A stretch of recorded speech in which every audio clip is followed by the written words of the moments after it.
नमस्कार।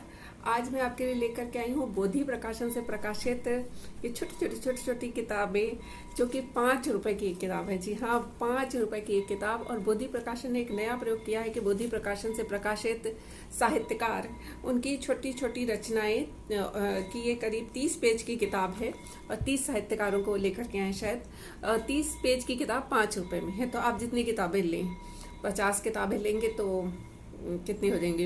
150 रुपये।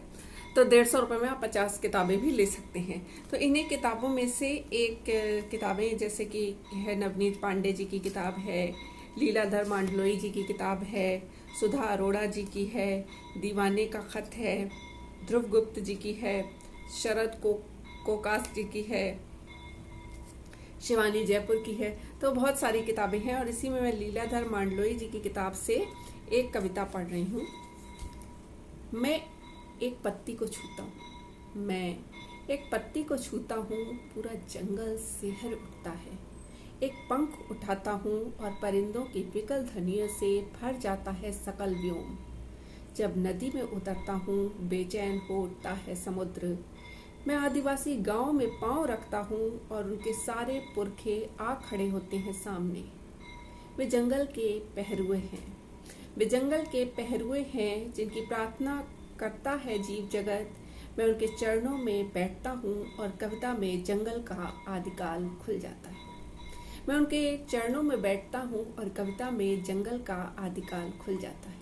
एक और कविता जो कि मैं नवनीत पांडे जी के कविता संग्रह जो मीर के सिरहाने बैठे हैं से लेना चाहूँगी। और कविता का शीर्षक है पत्थर नहीं तोड़ रही थी। जैसा कि आप सबको पता है, वह तोड़ती पत्थर निराला जी की एक बहुत प्रसिद्ध कविता है।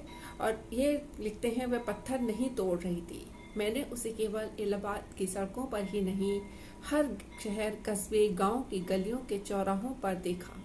वह पत्थर नहीं तोड़ रही थी, वह पत्थर नहीं तोड़ रही थी, पत्थर में अपना सिर फोड़ रही थी। बच्चा बिलख रहा था, दूर पड़ा उसके आंचल के 2 बूंद दूध के लिए।